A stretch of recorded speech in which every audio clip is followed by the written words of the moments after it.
여러분 안녕하십니까? 이번에는 지금이 일요일 날이죠. 일요일 날 오후 1시 58분을 가리키고 있습니다. 그러니까 2분 전 2시를 가리키고 있는 시간인데요. 셰익스피어에 관해서 얘기를 하도록 하겠습니다. 이 사람은 말이죠. 너무 유명하죠. 너무 유명해서 그런데 우선 이 사람에 관해서 얘기를 하기 전에 좀 내 얘기를 잠깐 하고 진행을 하도록 하겠습니다. 다른 사람이 그런다고 합시다. 저 사람은 이승열이 저 사람은 주목을 못 받는 사람이다. 아니 100번 옳은 얘기예요. 내가 이 유튜브로 해도 말이죠. 조회수가 내가 얼마나 나옵니까? 조회수가 미미한 거예요. 그래도 이 구독자는 지금 내 현재 구독자가 883명인지 그렇거든요. 그렇게 883명이라면 그래도 구독자는 그런 대로 괜찮다고 보는데, 조회수가 너무 안 나오는 거예요. 그러니까 사람들이 전부 구독은 눌렀으되 보진 않는다 이런 얘기거든. 조회수가 미미한 거죠. 그런 내가 이 취미생활로 가장 이 유튜브를 즐겨하고 좋아하기 때문에 취미생활로 하는 것뿐이지 그렇다는 얘기죠. 그러니까 주목을 받지 못하는 건 너무나 당연하다 이거죠. 그래서 여러분 유튜브를 하는 사람들이 다 이 라이브를 하잖아요. 라이브도 하잖아요. 근데 나는 라이브를 한 번도 한 적이 없습니다. 전부 내가 사전에 녹화를 해가지고 올리는 것이지 라이브를 내가 한 적이 없어요. 그게 왜냐면은 내가 라이브를 할 줄을 몰라서 안 하는 것이 아닙니다. 생각해 보세요. 이승열이가 라이브를 하면 몇 명이나 거기 라이브에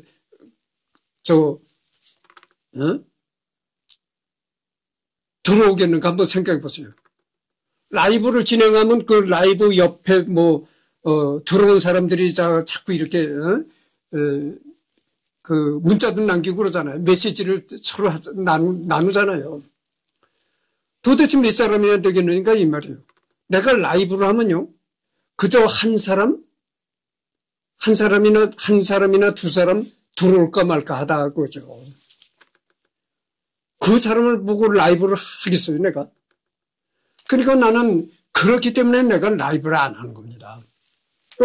주목을 받지 못하는 건 너무나 당연하죠. 이승열이 저 사람 주목을 못 받는 사람이다. 당연합니다. 내가 세상에서 주목을 많이 받고, 내가 계속 여러분들한테도 계속 여러 번 얘기했습니다만, 내가 세상에서 이렇게 다 이승열이가 나가면 참 여러 사람들이 주목을 받고, 정말, 이 정도 되는 존재라면 내가 왜 여태 장가도 못 가고 혼자 살겠어요? 주목을 안 한다는 얘기예요. 이승열이 어딜 가든 무슨 얘기를 떠들든 여자들도 아예 나한테 관심조차 안 갖는다는 거예요. 그러니까 장가를 못 갔다니까. 생각해 보세요. 내가 진짜 독신주의자고 여자를 싫어해서 장가를 안 갔겠어요? 그게 아니거든. 그러니까 주목을 받지 못한다는 그거는 정말 부인할 수 없는 사실이고, 내가 여러분들한테 누누이 얘기하잖아요. 내가 밑바닥 사람이라고. 밑바닥이라는 게 뭡니까? 주목을 받지 못하는 존재가 바로 밑바닥이다 이거죠. 내가 사회적으로 어떤 지위를 갖고 적어도 한 달 수입이 1,000만 원 이상 올라갔고 이렇게 생활한다면 내가 왜 벌써 이렇게 가정을 갖고 이렇게 살았지? 내가 왜 이렇게 살았겠어요? 내 얼굴 보시오. 이마에 벌써 주름이 갔잖아요. 그래서 여러분들이 나한테 이승열이가 주목을 받지 못하는 사람이다. 이런 얘기한 건 100번 옳은 얘기다. 100번, 1000번, 10,000번 옳은 얘기다. 이 말씀을 먼저 드리고 셰익스피어를 하도록 하겠습니다. 이 셰익스피어는 내가 첫머리에 그랬잖아요. 이승열이는 사회적으로 주목을 전혀 받지 못하는 사람이다. 그러나 이 셰익스피어는 어떻습니까? 사회적으로 굉장한 주목을 받고 셰익스피어가 이 세상을 떠난 지가 오래됐는데도 아직도 이 세익스피어에 관한 뭐 논문 이런 게 아직도 많이 벌어지고 있는 겁니다. 그만큼 이 사회적으로 주목을 받는 굉장한 작가다 이런 말씀을 드립니다. 그래서 윌리엄 세익스피어 세례를 받았네요. 1564년 4월 26일 세례를 받았는데 출생일은 사망한 날과 같은 23일이라는 설이 있다. 다만 보통 세례나 할례는 태어난 지 9일 만에 한다고 한다.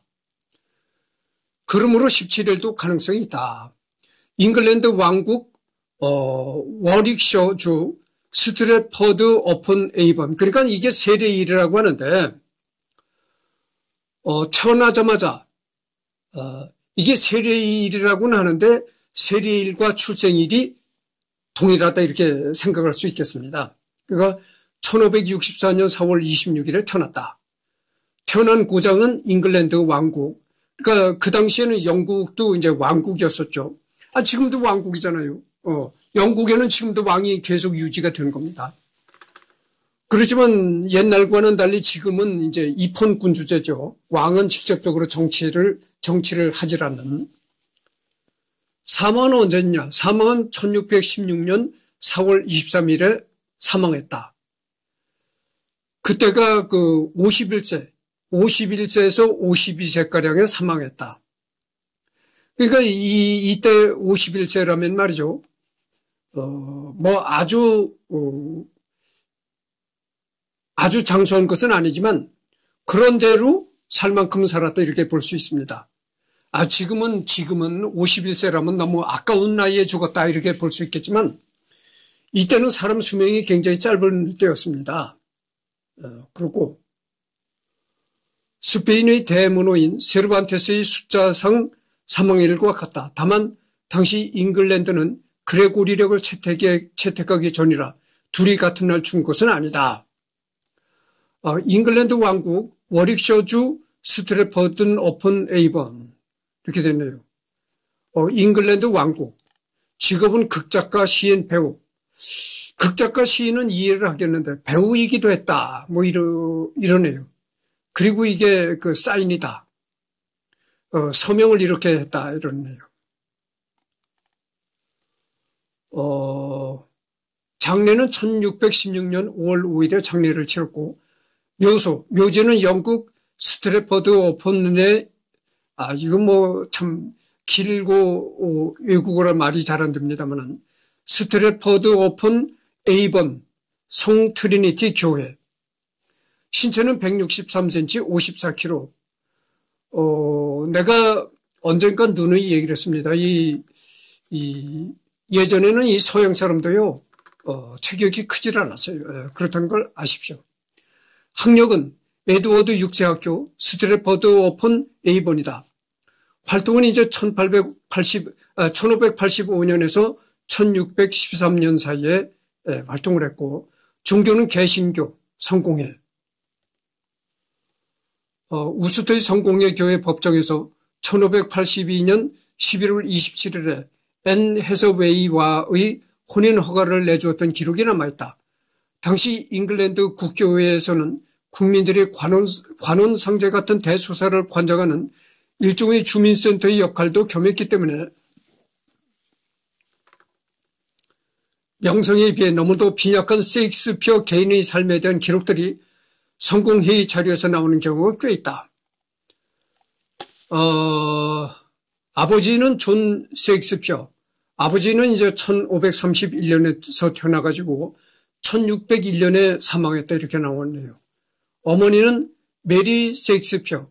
1537년에 태어나가지고 1608년에 사망했다. 아내는 그 앤 해서웨이라고 나오는데 1582년에 결혼했다. 자녀는 장녀 수잔나 홀, 장남 햄넷 세익스피어, 차녀 주디스 퀸이, 그러니까 이남 일녀를 두었다 이렇게 나오는데 별명 언어별 명칭 펼치기 이렇게 나오는데 한국어로는 윌리엄 세익스피어라고 발음한다. 그렇게 돼 있고, 그렇습니다. 잉글랜드의 시인이자 극작가이다.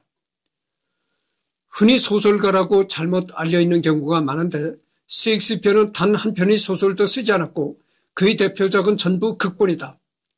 셰익스피어를 소설가로 오해하는 이유는 그의 작품들을 산문으로 정리해서 출판한 책을 흔히 접하기 때문이다. 이 셰익스피어를 이 소설가라고 그렇게 잘못 알고 있는 사람들이 많다 이런 얘기죠. 그런데 셰익스피어는 한 편의 소설도 쓰지 않았다는 겁니다. 대부분 셰익스피어가 쓴 것은 소설이 아니고 극본이라는 거죠. 그러니까 지금으로 말하면 뭐 연극 극본이나 이런 거죠. 근데 그거를 이제 산문으로 정리해서 소설 형식으로 출판한 책이다. 그래서 셰익스피어를 이 소설가라고 오해를 한다 이런 얘기죠. 그렇지만 셰익스피어는 전혀 소설가가 아니었다 이런 얘기입니다. 그러니까 한마디로 극작가죠. 극작가. 여기 나온 게 소설가가 아니라 극작가다 이거죠. 시인이면서 극작가이지 소설가는 아니었다 이런 얘기입니다. 5세기가 지난 21세기에 와서도 아직도 그의 작품에 대한 논문이 쏟아질 만큼 무시무시한 영향력을 가진 작가다. 내가 이 녹화 첫머리에 그랬잖아요. 이승열이는 주목받지 못하는 사람이다. 그 말이 100번, 1000번, 10,000번 옳은 얘기다 이런 얘기를 했습니다. 그래서 나는 전혀 주목을 받지 못하는 사람이기 때문에 조회수도 전혀 안 나온다. 그래서 내가 라이브를 전혀 안 한다 이런 얘기를 했습니다. 그러나 이 셰익스피어는 셰익스피어가 죽은 지 5세기가 지났다니까 1세기가 100년이잖아요. 100년을 1세기라고 하는 거죠. 그러면 셰익스피어가 이 세상을 떠난 지 5세기가 지났다니까 어떻게 되겠어요? 셰익스피어가 이 세상을 떠난 지 이미 500년이 지난 사람이다. 그럼에도 불구하고 셰익스피어 작품이 아직도 연극으로 무대에 올려지고 이런다 이거죠. 그러니까 이 사회적으로 얼마나 주목받는 사람인가 알 수 있는 것입니다. 영문학의 절반 가까이는 셰익스피어로 이루어져 있다고 할 수 있을 지경이며 그가 문학에 집어넣은 화소들은 근현대 문학과 철학에서 신화와 같은 수준으로 차용되고 있다. 여러분 말이죠. 이 셰익스피어는 영문학에서도 아주 보석 같은 존재로 취급되고 인정받는 것입니다. 그래서 여러분들 영문학을 전공한 사람이므로서 셰익스피어를 모른다고 하면 그건 말이 안 되는 얘기입니다. 우선 영문학을 전공하게 되면은 셰익스피어가 집필한 이 극작, 극본 이런 그런 거를 공부를 하는 것이죠. 그래서 영문학 교과서에도 셰익스피어에 대한 글이 많이 올라와서 학생들이 셰익스피어에 대해서 아직도 공부를 하는 겁니다. 영문학을 전공하는 학생들은. 그러니까 이 셰익스피어라는 사람은 영문학사에도 길이 남을 그런 보석 같은 존재다 이런 얘기입니다. 1564년 아버지 존 셰익스피어와 어머니 메리 아들 와이 사이에서 맏아들이자 8남매 중 셋째로 태어났다. 8남매라고 했네요. 8남매. 그러니까 아까 나는 이남일녀라고 얘기했는데 그게 잘못됐고 8남매 중 셋째로 태어났다는 겁니다. 근데 맏아들로 태어났다 이런 얘기죠. 8남매라고 하면 지금 사람들은 많다 이렇게 생각하겠지만 이때는 8남매가 많은 숫자가 아니었어요. 대부분 자녀를 10명 이상 낳습니다. 10명 이상 되는 경우 많아요. 그러니까 8남매라고 하면 이게 많이 낳았다고 볼 수가 없는 거예요. 왜냐면은 여러분들 생각해 보세요. 1500년대에 피임술이 있었겠습니까? 전혀 없는 거죠. 그러니까 일단 결혼하면 여자는 더 이상 갱년기가 와가지고 더 이상 임신할 수 없을 때까지 계속 임신을 하는 겁니다. 그러니까 보통 10명 이상 자녀를 두게 되는 거죠. 그래서 8남매라면은 이때는 뭐 그렇게 많은 숫자가 아니었다 이렇게 볼 수가 있는 겁니다. 부친조는 부유한 상인으로 피역 가공업과 중농을 겸하고 있었다. 아버지가 읍장까지 지낸 유지였으므로 당시 사회적 신분으로서는 중산 계급에 속해 있었기 때문에 그는 풍족한 소년 시절을 보냈다. 풍족한 어린 시절을 보냈다 이런 얘기죠. 셰익스피어는 어린 시절부터 글쓰기를 좋아했는데 그 때문에 한 번은 학교에서 내준 숙제를 깜빡하고 못한 바람에 다음날 담임에게 꾸중을 들은 적도 있다. 그리고 여기저기 돌아다니면서 글쓰기를 즐기다 보니까 학교를 결석하는 일도 잦았다. 며칠 후 그는 부모에게 이 사실을 실토하며 학교를 다니지 않겠다고 하였지만 그의 아버지는 성격이 둥글고 쾌활한 사람이었기에 이런 행위를 꾸중하지 않고 아들의 의견을 존중해 주었다. 윌리엄은 13살이던 1577년에 학교를 자퇴하였는데 이때부터 가세가 기울어 학업을 잇기 힘든 탓이 컸다. 그의 집안이 가톨릭을 믿었는데 반해 당시 잉글랜드의 국교는 성공회였던 데다가 유럽 내 가톨릭 진영의 좌장격이었던 스페인과의 관계가 날로 험악해진 탓에 이는 당시 스페인 국왕이던 펠레페 2세가 가톨릭 근본주의자였던 탓이 컸다. 실제로 그는 그놈의 근본주의 성향 때문에 스페인에게 아메리카 식민지에 필적하는 부를 안겨주었던 네덜란드를 상실해버렸고 유럽 내 개신교 국가들과 수도 없는 무력 충돌을 겪는 실책을 범했다. 엘리자베스 1세가 유럽 개신교 진영의 좌장격이 되면서 가톨릭 교도들이 대중들에게 국가 반역자로 지키는 것이 가문의 몰락의 원인이 된 것이다. 그리고 아버지가 문맹이라서 재산의 대부분을 지키지 못한 탓도 컸다. 문맹률이 높았던 옛날에는 이런 사례가 흔했다. 훨씬 후대의 인물인 에이브러햄 링컨도 원래는 분홍의 아들이었지만 그가 7살 때에 아버지인 존 링컨이 이런 식으로 재산을 몽땅 잃은 탓에 링컨 본인은 학교를 1년 만에 자퇴하고 벌목꾼과 행상인 프롤레슬러 생활을 전전하며 살아야 했다. 웅진 출판사에서 출판한 위인전에 의하면 셰익스피어 역시 학교를 자퇴한 후에 도축업자 및 학교 교사로 활동했다고 한다. 일단 청년 시절에 대주주의 딸인 앤 해서웨이와 결혼하면서 다시금 살림이 나아졌으나 현지의 영주를 조롱하는 대자보를 게재한 게 문제가 되어 런던으로 야반도주하게 되었고 이는 그가 배우 겸 극작가의 길을 걷는 계기가 되었다.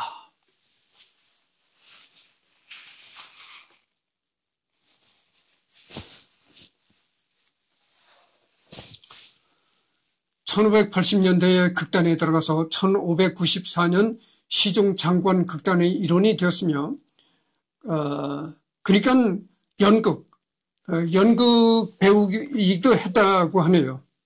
연극 극단에 들어가서 배우 생활도 했다 이런 얘기죠.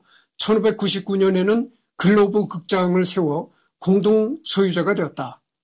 본래 건물은 화재로 소실되었다가 재건된 후 청교도 혁명이 일어나 올리버 크롬웰이 금욕주의로 독재를 하던 시기에 탄압을 받아 강제 폐쇄를 당하는 등의 수단을 겪다가 1997년 새로 지었다. 매일 셰익스피어의 공연을 공연한다. 청교도 혁명.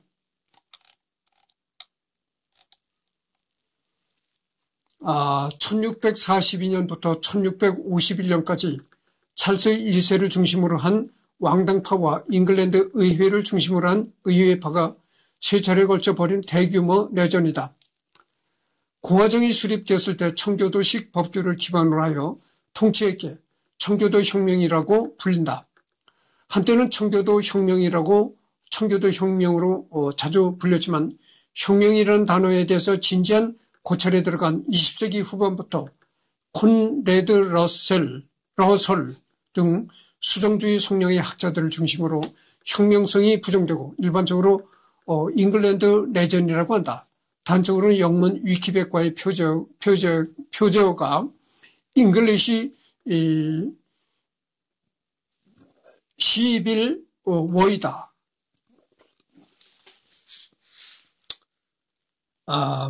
깊이 들어가지 않겠습니다.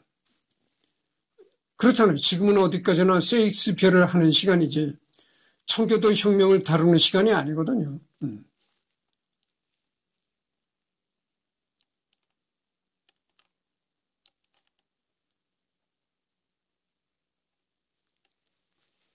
(1585년부터) (1592년) 사이에 셰익스피어에 대한 기록이 전무하다.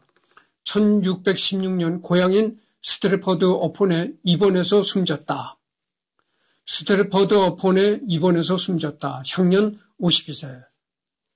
2001년에 나온 연구 결과에 의하면 그의 집에서 나온 파이프에서 대마초와 코카인 성분이 검출되었다. 2001년에 또 셰익스피어에 관해서 연구를 한 그런 연구소에 보면은 셰익스피어의 집에서 말이죠. 셰익스피어가 살았던 그의 집에서 파이프와 셰익스피어가 평소에 담배를 피웠던 파이프가 발견이 되는데 그 파이프에서 대마초와 코카인 성분이 검출되었다 이런 얘기죠. 그러니까 셰익스피어가 평소에 마약도 했다 이런 얘기입니다. 시인으로서 당대의 언어를 구성되는 모든 것에 통달하여 시 역시 능했다. 오늘날 모든 서사가 따른 기본 기술을 정립시켰으며 4대 비극으로 유명하지만 희곡뿐만 아니라 여러 장르를 설립한 천재, 제목만 남은 작품을 포함해서 희곡 38편, 소네트 154편, 그리고 장시 2편 등이 전해진다.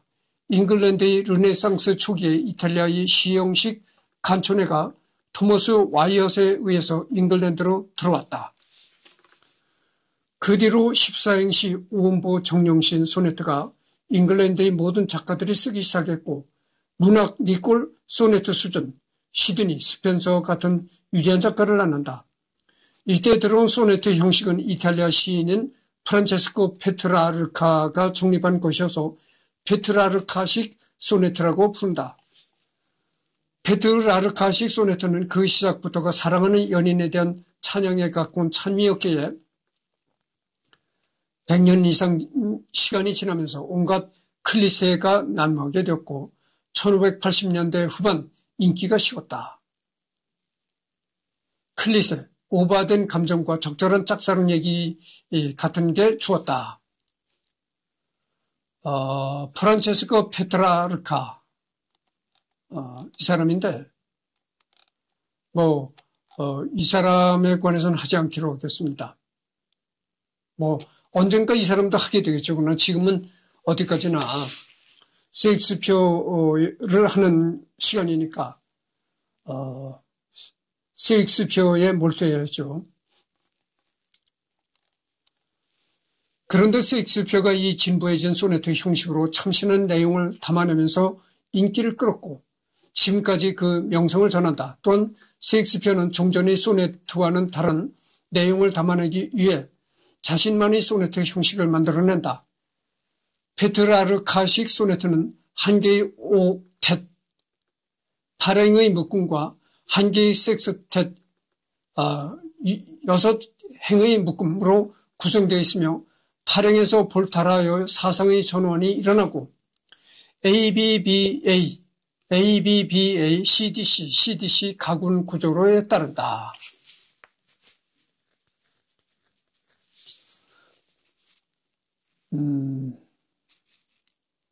그러나 셰익스피어의 소네트는 세 개의 쿼텟과 하나의 커플릿으로 이루어져 있으며 ABAB, CDCD, EFEF, GG의 가군 구조를 따른다. 그래서 이런 소네트들은 따로 분류하여 셰익스피어식 소네트라고 한다.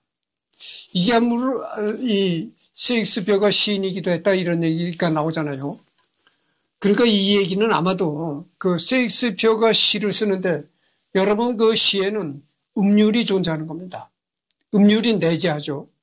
그래서 그 시에 내재하는 음률을 말하는 것이라고 볼 수가 있겠습니다. 지금 25분을 경과했습니다. 조금 더 해야 되겠는데요.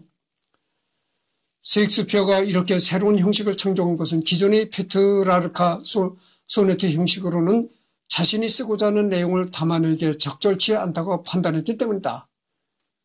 전술했듯이 페트라르카 소네트의 내용은 연인에 대한 맹목적인 찬양과 찬미다. 셰익스피어의 소네트도 연인에 대한 찬미가 주된 내용을 이루긴 하나 페트라르칸 소네트와의 차별점은 어느 정도의 논리성이 존재한다는 것이다. 맹목적으로 연인의 아름다움을 찬미하기만 했던 페트라르카식의 소네트와는 달리 모든 페트라르카식 소네트가 그렇다는 뜻은 아니다. 셰익스피어는 연인의 아름다움을 찬미하거나 연인의 아름다움을 영원화하는 데 있어서 일종의 변증법을 사용한다. 전술했듯이 셰익스피어식 소네트는 세 개의 쿼텟과 하나의 커플릿으로 이루어지는데 이 중 앞의 두 개의 쿼텟, 즉 앞의 8줄이 정명제 역할을 한다. 그리고 이어지는 쿼텟이 반명제 역할을 하며 두 명제의 대립이 커플릿에서 종합되어 한 명제로 결론을 맺는다.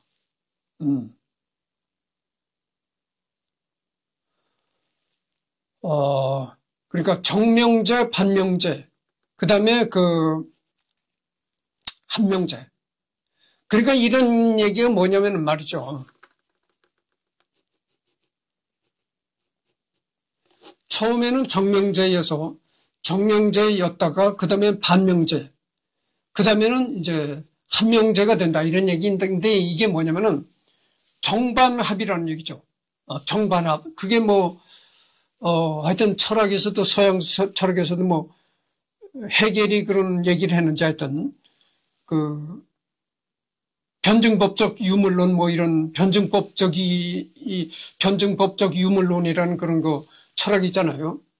거기서 이제 정반합에 관한 얘기가 나오는 겁니다. 정반합. 그렇죠. 보세요. 처음에는 정명제, 그 다음에 반명제죠. 그 다음에 한명제다 이거죠. 그러니까 그 다음에가 반합이다 이거죠. 그래서 이제 이것이 논리를 이룬다 이런 얘기죠. 정반합.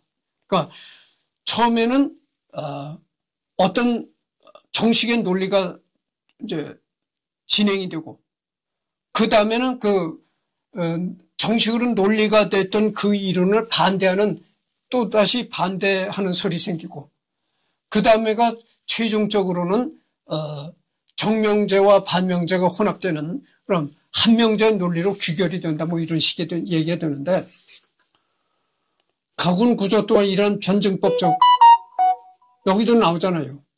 변증법적 구조를 뒷받침한다. 그러니까 서양 철학 해겔의 이제 변증법적 이런 얘기가 나온다. 이제 그런 얘기가 되는 거죠.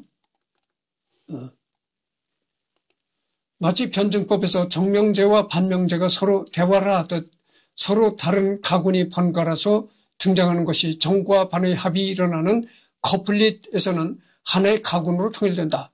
플라톤이 철학으로부터 시를 추방한 이래 거의 최초로 철학과 예술, 논리와 감성을 종합하고자 하는 시도인 셈이다. 여기서 이제 또 이렇게 중요한 얘기가 나오는데 플라톤이 철학에서 시를 분리해버렸다. 이런 얘기죠. 그러니까 플라톤 전에는 철학과 시가 이렇게 한 가지로 뭉뚱그려졌었는데 플라톤 시대에 와서 플라톤이 철학에서부터 시를 분리시켰다 이런 얘기입니다. 극작가로서 셰익스피어의 작품이 극찬을 받는 이유 중 하나는 바로 시대와 문화, 공간의 보편성이다. 그래서 셰익스피어 작품이 오늘날까지도 여러 가지 극찬을 받고 아직도 셰익스피어 작품이 살아있는 그런 이유가 바로 시대와 문화, 공간의 보편성을 가지고 있다 이런 얘기죠. 그런 문제 때문에 셰익스피어가 이제 셰익스피어가 죽은 지 오랜 세월이 흘렀어도 아직도 현재까지도 21세기에도 살아있는 존재로 인정이 되고 있다 이런 얘기입니다. 그것은 희곡들을 보면 현대인에게도 대부분 통할 개그 센스가 은근히 많이 들어있다. 그래서 셰익스피어가 쓴 그런 극작을 보면은, 극작가라고 했잖아요. 연극 극작을 보면은,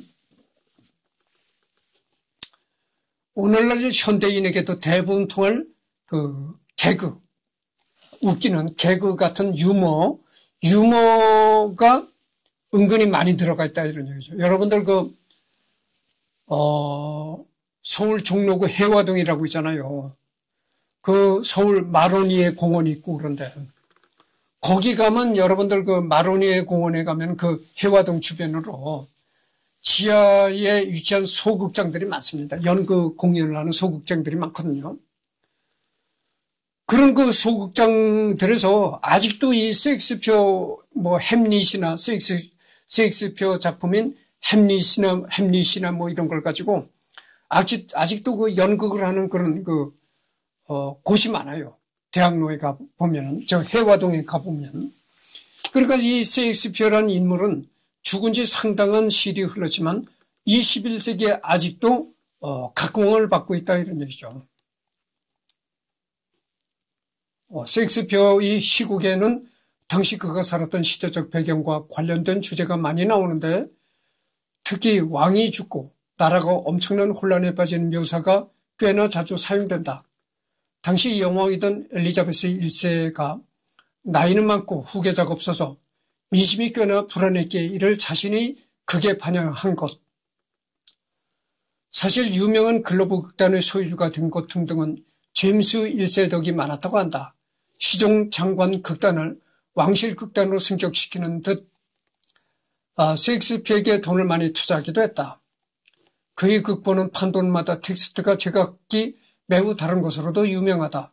셰익스피어를 전문적으로 다루는 폴저 도서관은 셰익스피어의 제1, 2절판을 최대한 많이 수집한 것으로 유명한데 같은 제1, 2절판이라도 내용이 제각기 다르다. 이는 무대에서 상연을 목적으로 한 시국의 특성상 관객의 반응에 따라 대본이 수시로 수정되었기 때문이다. 참고로 크리스토퍼 말로의 희곡도 이와 비슷한 문제가 나온다. 햄릿에 나오는 사느냐 죽느냐 그것이 문제로다. 는 그야말로 영문학사 전체에서 꼽히는 명대사. 다만 그 의미를 아는 사람은 적다. 사실 지금도 재해석에 이루어지는 대사이기 때문에 진정한 의미가 무엇이라고 쉽게 정의할 수 있는 사람은 없다고 보면 된다. 게다가 비라는 단어가 영문학적으로도 너무나 많은 뜻을 품어서 은유적인 의미까지 따지기 시작하면 그야말로 끝이 없다. 일단 한국 번역에서 번역된 버전으로만 사느냐 죽느냐 있음이냐 없음이냐 살아부지할 것인가 죽어 없어질 것인가 과연 인생이란 살 가치가 있느냐 없느냐 삶이냐 죽음이냐 등등. 그러니까 이 to be or to be 이렇게 that is the question. 사느냐 죽느냐 그것이 문제로다.